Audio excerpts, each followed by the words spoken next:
삼강 M&T 2021년도 실적을 스루풋 회계로 분석을 해서 진행을 해보도록 하겠습니다. 매출은 22.4%가 증가했고요. 영업이익은 무려 382.4%가 증가해서 전년 2020년 적자에서 흑자로 전환이 됐습니다. 하단에 나와 있는 내용 참조해 주시고요. 내용이 좋았다고 생각하시면 구독, 좋아요 꼭 부탁드리겠습니다. 그리고 1.5 배속을 보시기 바랍니다. 조선업과 관련해서 오늘 9월 26일 조선일보 김은정 기자의 보도인데, 대우조선 한화의 통째 매각, 정부 사는 오늘 결정한다, 이런 뉴스를 속보로 보도를 했습니다. 대우조선해양을 하나그룹에 매각한다는 것은 그 인수자가 한화 정도면은 저도 괜찮을 거라고 그렇게 개인적으로 생각을 합니다. 그게 현대중공업에서 인수하려다가 경쟁력 독과점 이런 거로 해가지고 EU에서 반대해가지고 이게 이제 무산이 된 그런 경험이 있죠. 그런데 이제 사느니 이런 대우조선 해양 매각에 관련해서 컨설팅을 받아왔다 하는 내용이 저는 개인적으로 이게 눈에 띕니다. 그래서 이런 생각을 해봤어요. 도대체 컨설팅을 어디서 받는 걸까? 이런 거죠. 분명히 국내 어떤 로펌이라든지 그런 걸 건가? 아니면은 외국계일까? 이런 생각을 좀 해보게 되는데, 어딘지는 확실치 않죠. 그런데 이거를 조금 좀 크리티컬한 입장에서 보면은, 제가 가끔 스킨 인 더 게임을 비유를 해서 얘기를 하는데, 고위 공무원 관료들이 결과에 대해 책임을 지지 않는 행태를 소개한 바 있습니다. 컨설팅을 받는다는 것 자체가 면피 행위라고 저는 그렇게 지금 인식을 하고 있어요. 산업은행 같이 안에서 일하시는 분들이 다들 엘리트들인데, 또 정부 관계자도 그럴 거고, 기획재정부나 이런 데 아니겠어요. 또 금융위원회, 이런 엘리트들이 굳이 컨설팅까지 받아가면서 한다는 얘기는 제 생각에는 다 면피행입니다. 저는 그렇게 생각을 하고 있습니다. 이런 돈들이 좀 아깝게 느껴지기도 합니다. 자, 그건 대우조선해양인데, 요거는 이제 잠시 이제 곁들인 거고요. 상강 M&T에 대해서 국제신문이라고 그렇게 유명하지 않는 신문이죠. 유정한 기자가 9월 25일 날 뉴스 보도를 했는데, 삼강 M&T 해군 차세대 호위함 덤핑 수주 파장이라는 제목으로 냈습니다. 그러면은 여기에 이제 소제목으로 소개한 게, 방사청 예전거보다 낮게 낙찰이 됐다. 업계 방산시장 질서 교란 비판했다. 삼강 측은 덤핑 아닌 합리적 금액이다. 현대중 대우조선은 입찰을 포기했다. 함정 시공 능력도 의구심이 제기된다. 이런 얘기거든요. 파장. 파장이라는 게 이제 파도가 일어나는 파장이겠죠. 25일 조선업계에 따르면 삼강 M&T는 지난 16일 해군 차세대 호위함 사업인 울산급 배치3 3,4번 함 건조 사업에서 7,051억 원을 써내서 낙찰됐는데, 방위산업청의 예가인 8,059원보다 1,000억 원 이상 낮은 가격이다, 이렇게 되어 있습니다. 그리고 삼강 M&T는 지난달 31일, 8월 31일이겠죠. SK 에코프렌트와 주식 매매 계약을 체결해 SK그룹 계열사가 됐다, 이렇게 이제 또 얘기를 소개하고 있습니다. 그래서 조선업계 한 관계자는 어디 조선인지 모르겠습니다만, SK 에코프렌트가 삼강 M&T의 저가 수주에 대해 면밀하게 검토해서 저가 수주는 물론 해군의 전투력 약화를 막아야 한다고 말했다. 언뜻 좋은 내용 같긴 해요. 이게 그 상강 MNT의 이게 그 고성과 밀양의 공장이 있던데, 그 고성 쪽이 강만 공장인지, 잠깐 그게 그 위치가 어디인지는 확실치 않습니다만은, 이게 그 전경입니다.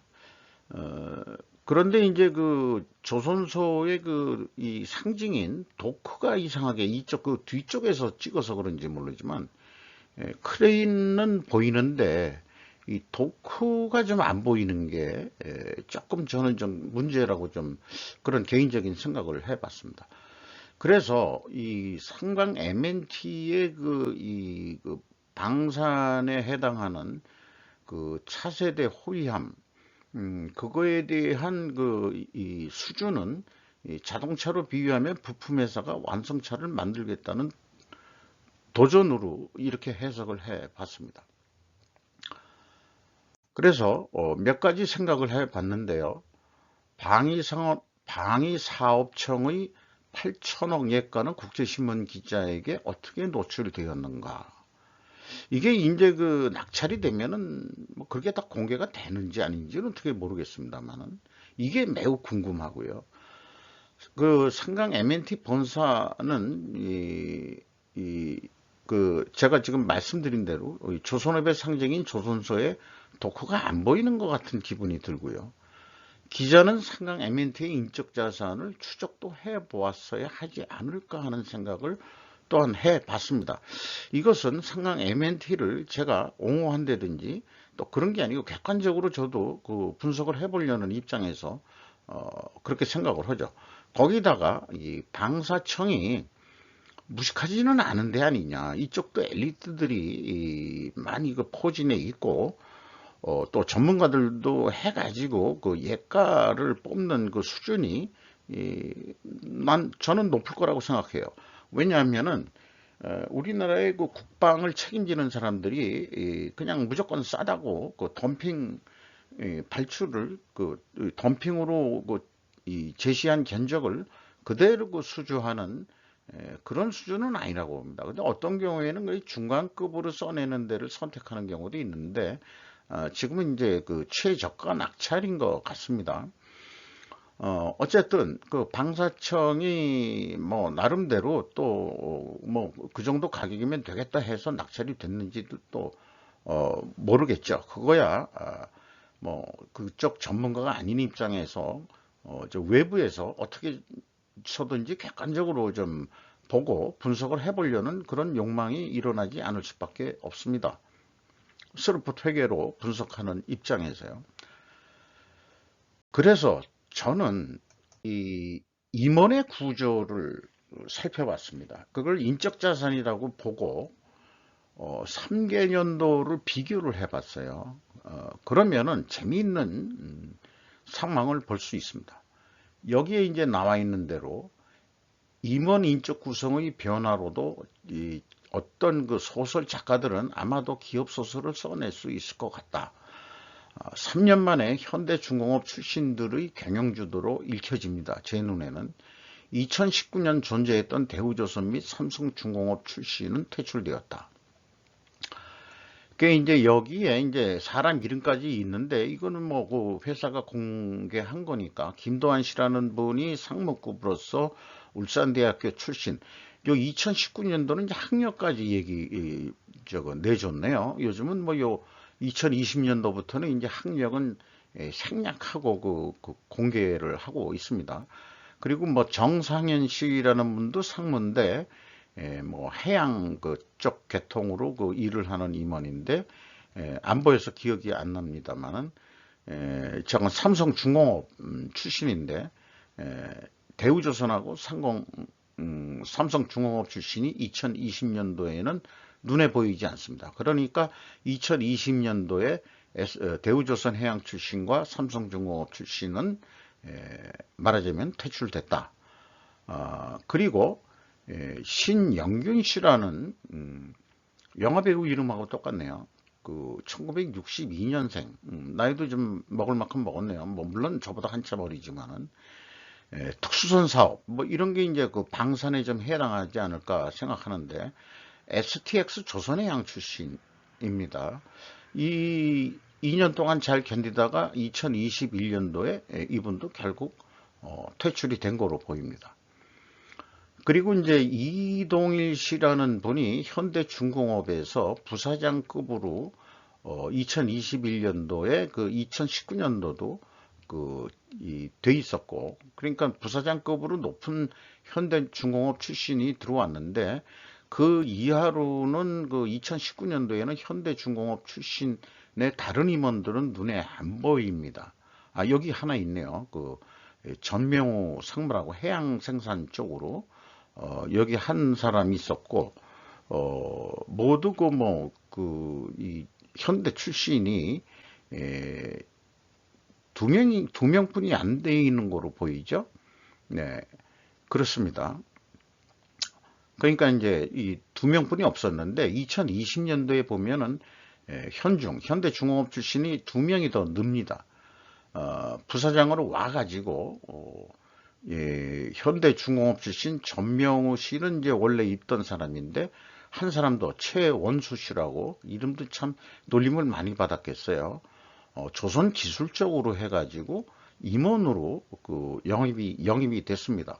그래서 이렇게 보면은 박영규 씨가 이제 새롭게 한 사람 더 들어오고, 그 다음에 이제 이 전명호 씨는 전에 들어온, 그러니까 두 명에서 이제 두 사람을 더 영입을 해가지고 네 명이 된 거죠. 그리고 이제 2021년도에 와서 이동일 현대중공업 출신 부사장은 이 퇴임을 한 것 같습니다. 그리고 이제 이 송상호라고 2020년도나 2019년도에는 저 밑에 이렇게 표시되어 있는 전무였는데 탑으로 올려놨습니다. 1972년생이에요. 경영지원이고 결국 재무회계 쪽 전문이라고 보는데 부산은행 출신으로 되어 있습니다. 이게 일반적으로 배에 관련되신 분들은 이 나이들이 꽤 먹었는데 지금 이 내부적으로 제2의 2인자라고 할 수 있는 송상호 전무라는 사람이 1972년생으로서 올해가 2022년은 한 50세 정도. 그래도 나이를 꽤 먹긴 이제 먹은 거죠. 50세 정도. 한참 이제 일할 나이고. 특이하게 이제 부산상고 출신이, 입지전적으로 이게 유지를 하고 있습니다. 그래서 2022년도에 보면은 결국 현대중공업 임원 출신이 5명이나 됩니다.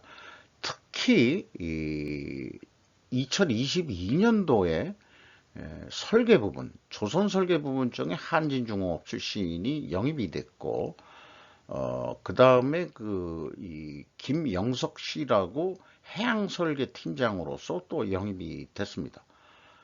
거기다가 이제 이 전명우 씨는 작년에 여기 좀 같이 비유를 해야 됐습니다만, 계속해서 해양공사 팀장으로 보직이 조금 같은 거죠. 그렇게 하고, 기술교육원장은 포스코 플랜텍이라는 사람이 3년 동안 계속 유지를 하고 있고, 이조 씨라는 분이 상무로서 바로사 TFT, TF 타스크포스 담당으로 또 영입이 됐습니다. 그리고 또 하나 새롭게 느껴지는 것은 이제 퀄리티에 좀 신경을 쓰는 모양이죠. 품질보증팀장이 1964년생으로서 주식회사 길천이라는 데가 뭐 하는지는 모르겠습니다만 이것도 이제 배하고 관련돼 있는 데 아닐까 이렇게 생각이 됩니다만, 드디어 이 퀄리티에 대해서도 임원이 드디어 이제 나온 거로 이렇게 됩니다. 자, 그렇게 되면은 결국 2021년도에 현대중공업 출신들이 상강 MNT의 이 생산과 기술을 다 좌지우지하는 그런 체제가 됐다. 그런 속에서도 한진중공업 출신 이 생산 1958년생으로 나이가 가장 많은 사람으로 지금 보이는데, 회사에서는 노인네 취급을 받아야 되는 대부분이 이제 58년생들이 이제 베이비 부모 세대로서 이제 대부분은 다 이 퇴사들을 한 나이대죠. 근데 여전히 끈질기게 잘 버티고 있네요. 한진중공업 출신. 또 김원찬 씨라는 분이 또 한진중공업 출신으로서 생산기획, 생산 스케줄을 짜고 뭐 이렇게 생산해 내는 이것도 매우 중요한 부분이죠. 생산 부분을 담당하고 있다. 그러니까 기술 영업은 이제 현대중공업 출신들한테 맡긴 것 같고 또 설계까지 해서 기술 영업하고 이 설계 능력은 현대중공업 출신들한테 이렇게 맡긴 것 같고 이렇게 생각됩니다. 이거를 하나의 그 멋있게 드라마틱하게 소설가라면은 아마 멋있게 그 기업 소설을 써낼 수 있는 거 아니겠느냐. 이런 생각이 있어요. 좀 그래서 실질적으로 이 덤핑 수주했다고 그러는데 자, 이 설계 능력이 있다. 그 다음에 현대중공업 출신이다. 그리고 우리가 가격이 맞는지 안 맞는지 모르지만 이 가격에 우리는 충분히 할 수 있다라고 방사청을 설득을 했겠죠. 아마 그래서 수주를 딴 것 같습니다. 그러니까 중견기업이 대기업을 상대로 싸워가지고 이겼다는 거죠. 그거를 이 조선업계 쪽이면은 분명히 그 덤핑 수주했다고 하는 표현은 아마 대기업 쪽에서 나왔을 거예요. 현대중공업이나 대우조선해양이나 삼성중공업 이런 데서 얘기가 분명히 나왔겠죠. 그렇게 생각이 됩니다만은 이번에 남든 안 남든 자관 수주를 해가지고 우리가 한번 우리 실력 발휘해보자. 그리고 또 이렇게 출신들을 보면은 분명히 이 경험이 풍부한 사람들이 포진돼 있다. 현대중공업 출신들이 이렇게 생각이 됩니다. 근데 여기에서 이제 할 얘기가 생겨요. 무슨 얘기냐 그러면은 일반적으로 어떤 그 근로계약서라고 표현할까요? 보면은 퇴사 후에 몇 년 이상은 동일업종 계통에 취업하지 않는다라는 심사협정 같은 것이 있습니다. 뭐 저는 뭐 퇴사할 때 그런 기술자가 아니기 때문에 거기에 해당 안 됐습니다만 그래도 기업 비밀을 어느 정도 그 숙지를 아니 어느 정도 뭐 알고 있는 것도 있고 모르는 것도 있겠지만은 제가 한 직장에만 까놓고 얘기해서 30년을 근속한 사람이기 때문에 알 거 모르는 거 다 안다 이게. 잠깐 그렇지만은 그 현대중공업 출신들이 신사협정을 위배했다면 그들의 책임이라기보다는 저도 월급쟁이 출신으로서 얘기한다 그러면은 현대중공업의 책임이 더 크다라고 저는 얘기할 수 있겠습니다. 예, 여기에서 또 늑대와 개의 비유로도 그 소설감일 수도 있지 않겠느냐.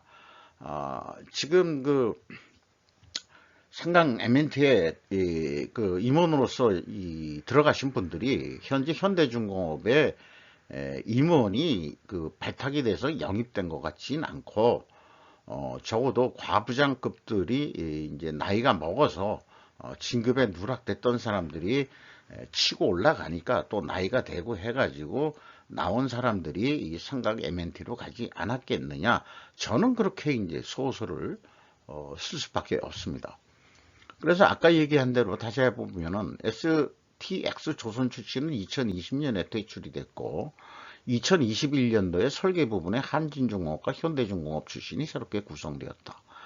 이동일 현대중공업 출신 부사장은 2021년에 퇴임하면서 현대중공업 출신 4명의 입원을 영입 공고했다.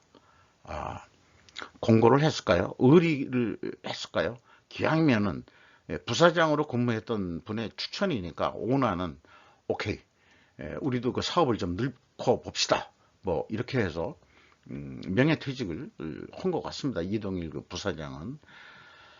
선박생산 한진중공업 출신들이 꽉 잡고 있는 것 같고요. 또 관광공장은 서호산업이라는 출신이 이게 그 고성인지 밀양인지 그게 지금 헷갈리는데 이분이 이제 또 꽉 잡고 있고 그렇게 되네요. 그러니까 옛날에 상강 MNT는 이 강관이나 말들던 회사인데 조선 기자재를 말하자면 블록 만들면서 철강을 하다 보니까 그런 거를 만들어서 이제 납품을 하고 그러다가 이제 말하자면 사업 확장을 위해서 우리도 조선업에 좀 뛰어버렸자. 그래서 이 기록에는 안 냈습니다만 읽어본 거에 의하면은 성강 M&T가 옛날에 그 망한 STX 조선의 그 조선사업부를 인수를 해서 사업을 하게 됐다. 그래서 인수를 해서 뭐 하는데 그 여러 가지 노후를 안 내면 다 이제 이용 가치가 떨어지니까 STX 조선 날라가고 삼성중공업 출신도 날라가고 대우조선 해양 출신들도 날려보내고 그 다음에 이제 현대중공업 출신들이 2021년도에 대거 포진을 했다 이렇게 봐지네요. 아까 말씀드린 대로 이 경영지원 부분 송상호 전무는 부산상고 출신이 입지전적인 인물로 보입니다. 그런데 송씨라는 거죠. 왜 그러냐? 송씨가 오나기 때문에 그런 거 아니냐? 아마 종씨 아니겠느냐? 저는 또 여기까지 소설을 또 써 봅니다. 그리고 SK 에코프렌트의 어떤 일정 역할을 하는데 기여를 하지 않았을까? 또 이렇게 또 소설을 써보게 됩니다.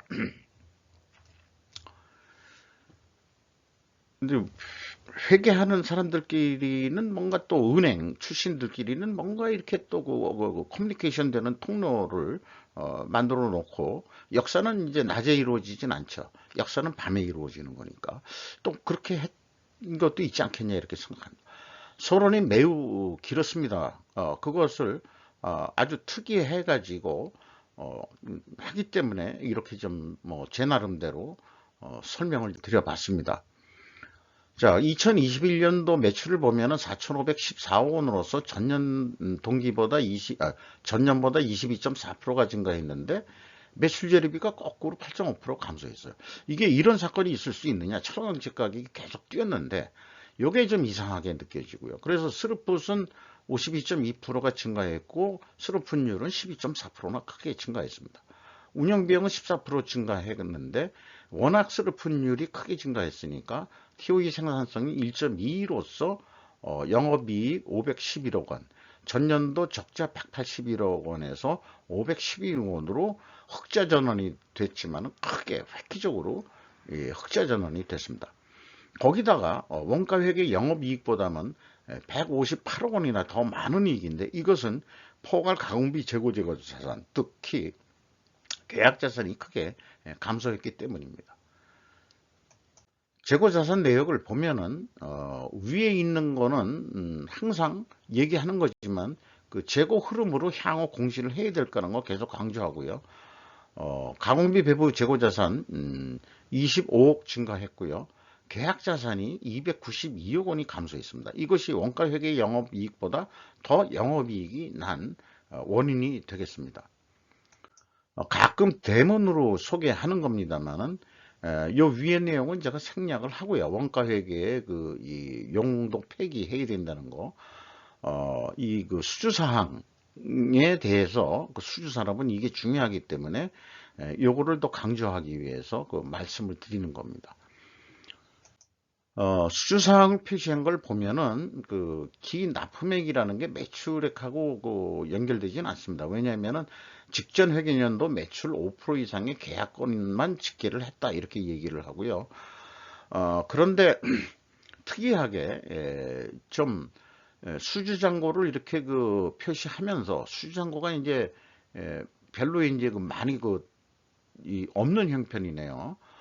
그런데 진행률이라는 거를 소개한 조선업종은 여기가 처음입니다. 거기다가 이제 계약자산까지 쭉 얘기를 하고 있거든요. 계약자산액은 재무상태표에 나와 있는 액하고 일치를 합니다. 그런데 수주 주석은 역시 일개 공무부 수준에 벗어나지 못하고 있다. 요 양식 자체가 그렇다 이거예요. 아까 얘기한 대로 기간 개념이 들어가서 기초 수주액 얼마에서 기간별로 수주를 얼마 더 했고 그 다음에 기납품액이 얼마에서 수주장하고 얼마다 이런 식으로 얘기하는 기본적인 그런 현대중공업에서 하는 것처럼 이 성강 M&T가 더 발전하려면 현대중공업한테 배워야 될 거는 또 이런 것도 들여다가 배워야 될 것입니다. 그러니까 이제 구체적으로 이런 것까지야 기업 비밀이 아닐 수도 있을 것 같아요. 근데 이거 정영이라는 데가 어딘진 모르겠어요. 이게 중국인가? 오프쇼, 윈드팜? 이게 어딘지 모르겠어요. 근데 이런 걸 보면은 이 사람들이 철강제 가격이, 국내 철강제 가격이 그렇게 뛰었는데도, 어, 어떻게 원재료비가 내려갔느냐. 이런 거를 보면은 이 사람들이 중국산 철강제를 수입하는 거 아닌가 하는 생각도 있습니다. 이거를 계약 자산을 검증을 해 보려고, 어, 그러면 그 수주잔고에서 그 진행료를 하면은 남는 게 계약 자산 아니냐, 미천고 공사니까. 이렇게 해봤는데 이게 검증이 되질 않습니다.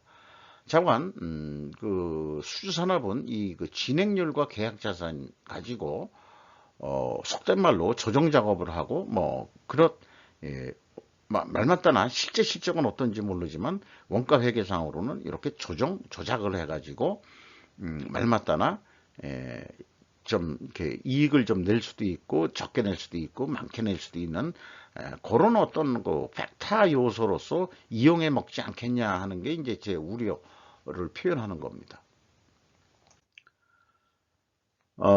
상강의 경우 또 하나, 비성분 작성 표준이 비표준적입니다. 일반적으로 재고자산의 변동과 원재료의 사용액이라고 하는데, 원재료 사용액만 얘기라고, 또 재고자산 명세에는 상품이 없는데 상품의 판매액이니까 재고 관리는 안 하더라도 사가지고 바로 납품하는 거니까 재고 관리 안 할 필요도 있겠다고는 생각합니다. 뭘 그때 껴붙여서 다시 납품해라 그렇게 되는 게 많을 테니까 그건 사가지고 그냥 갖다 주는 개념으로, 이렇게 좀 얘기할 수 있겠죠.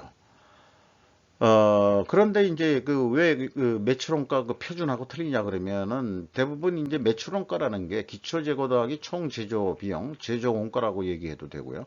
거기에서 기말재고 빼는 거거든요. 근데 그 비성분에서는 어떤 식으로 표현하냐면은, 매출원가는 기초재고에서 기말재고를 빼고 더하기 나중에 총제조 비용을 하는 방식으로 합니다. 그래서 그 생산 재료비만 얘기할 때는, 이게 기초에서 기말을 뺀 거죠. 그래서 이게 예, 여기에 표시가 돼야 되는데 그걸 안 하고 했다는 게, 매출원가상으로도 벌써 왜곡이 된다. 이렇게 얘기할 수도 있겠어요. 가공 비율이 좀 굴곡이 심합니다. 이거는 또 원재료 가격이 또 이렇게 또 굴곡이 심하다 이렇게 볼 수 있는 건데요. 철강제 가격은 계속해서 올라갔는데 이 원재료 가격이 2021년도에 내려갔다는 것도 이해가 좀 안 되는 거죠. 그래서 분명히 좀 문제가 없는 건 아니다. 이 회사가 결산을 하는 데 있어서 가공 비율이 59%로 크게 증가했다는 얘기는 상대적으로 원재료 가격이 내려갔다. 이렇게 또 해석이 되는 거거든요. 그렇습니다. PQ 총재주의 차이액도 상당히 큽니다. 이게 계약자산 때문에 일어나는 거고요. 또 외주 비율이 2020년도에 크게 증가를 했는데 다시 5% 정도 떨어졌습니다만은, 건설업이나 수주산업 이런 쪽에서는 그 외주비가 운영 비용 대비 보통 한 70% 선이 평균으로 나옵니다. 요게 이제 좀 낮다는 얘기인데 2019년도는 더 낮고요. 그러니까 조선업이 급진적으로 수주가 많이 돼서 이렇게 외주 비용도 많이 증가하는 거 아니겠느냐. 이렇게 생각이 됩니다. 건설업이나 수주산업이나 100% 자기네들 직영진흥 가지고 일을 하기가 어렵다는 거죠. 현실적으로. 이 재고자산 회계 투명성 2단계, 비표준적인 방법으로 재고자산 변동액을 반영 안 하고 있음으로써 전체 재고자산의 증감액하고 차이가 전국적으로 나옵니다. 그리고 이 총재주비용 차이가 매출원가가 또 왜곡이 된다 이렇게 말씀드릴 수 있고, 그 다음에 이제 현금흐름표 기준 전체 재고자산의 증감액은 일치합니다만은, 아무래도 국내 회계법인의 감사 수준은 3단계 현금흐름표로만 맞으면 패스되는 수준일 것이다 라고 저는 얘기를 합니다. 저처럼 2단계 이런 거를 만들어 가지고 이게 재고자산이 회계가 투명하냐고 보는 사람은 아마 제가 대한민국에서는 최초이고 유일할 것입니다. 계약자산의 증감액도 쭉 일치하다가 2021년도에 이 차이가 나기 시작합니다. 그리고 더더욱 2022년도 상반기에는 더 차이가 나는 것을 되는 것도 나중에 이 연간 사업 보고서 내용이 끝난 다음에 추가로 올해 상반기까지의 그 분석 내용도 소개할 생각입니다. 그래서 원재료 가격은 이 회사가 그 후판 가격만, 후판이라는 게 이제 두꺼운 철판을 얘기하는 거죠. 2021년도에 23.3% 상승했고, 그 다음에 그 2022년도 그 상반기에도 24%나 했습니다. 그러니까 작년도에 그 원재료 가격이 내려갔다는 것은 이해가 잘 안 되는 거죠. 네. 이게 상식에 어긋나면 이게 뭐가 문제가 있다 이렇게 볼 수 있는 거고, 또 배를 만드는데 그 다른 조선소들도 철판 가격과 그다음에 페인트 가격 정도 그렇게 그 제시를 하고 있습니다. 경영평가지표로서요. 포괄 재고자산 회전율입니다. 4.2 회전으로 크게 이 전년 동기보다는 크게 상승을 했습니다. 그러나 2019년도에 비해서는 또 떨어졌고요. 그래서 이거 보면은 그 순서적으로 회전율 떨어지면은 스루픈율도 떨어지고 그 회전율이 올라가면은 스루픈율도 올라가는 거. 이게 분석 경험상으로는 재고자산 회계 투명성이 있다고 일반적으로 가정을 합니다만은 지금까지 1단계, 2단계, 3단계의 검증 과정을 봤을 때는 그거를 확신할 수가 없다. 그리고 원재료 가격도 보통 이렇게 회전율이 올라가면은 금액이 줄어드는 거니까 또 원재료 가격도 하락했을 것이다 이렇게 추정을 하는데 결국 2년 연속 원재료 가격이 상승했음에도 불구하고 이렇게 상승한다는 것은 모순이 된다 이런 얘기죠. 그래서 그 회계 투명성은 저는 입증되지 않는다라고 이렇게 이 평가를 내리고요. 그리고 그 계약 자산이 결국은 수주 산업의 가장 불투명한 부분이 될 것입니다. 재고 자산보다도. 그래서 이건 포괄로 얘기하는 거기 때문에 이 계약 자산을 포함해서 보는 눈이기 때문에 이 계약 자산에 더 문제가 있을 수 있다. 이렇게 보는 거죠. 그 계약 자산 평가액이 결국 문제다. 그거 가지고 이익을 조정한다. 이렇게 봐도 과언은 아닐 것입니다. 나머지 내용들 좀 참고해 주시고요. 매출 적금 수금 속도 떨어졌고 매입 채무 지급 속도도 떨어졌습니다. 그러나 이 수금 속도 대비 이 매입 채무 지급 속도는 조금 개선이 됐지만은 수금 속도가 전년도에 이 빠르다는 얘기는 매출 채권 잔액을 빨리 수금을 했다는 얘기일 거고 올해는 조금 늦어지고 있다 이렇게 좀 얘기할 수 있겠죠. 주가를 보면은 이 손익계산에 의한 건지 어떤 주가는 미래 가치를 반영한다 뭐 이렇게 얘기하는 전문가도 있습니다만은 어쨌든 1,800원이 증가해 가지고 9월 26일 현재 가격으로만 본다면은 장부 가격 대비 552% 가격 형성을 하고 있고 매우 지금 시중에서 이 대우를 받고 있다, 평가를 잘 받고 있다 이렇게 판단이 됩니다. 5% 이상 주주명을 보면은 송무석씨로 18.72%, 송정석씨가 아까 18%, 외국인이 9.34% 들어와 있습니다. 아까 재무회계 책임자인 전무, 송정호 전무도 뭔가 관련이 있지 않겠느냐, 뭐 종씨까지 정도, 그렇게 생각이 됩니다. 그렇다면은, 죄송합니다.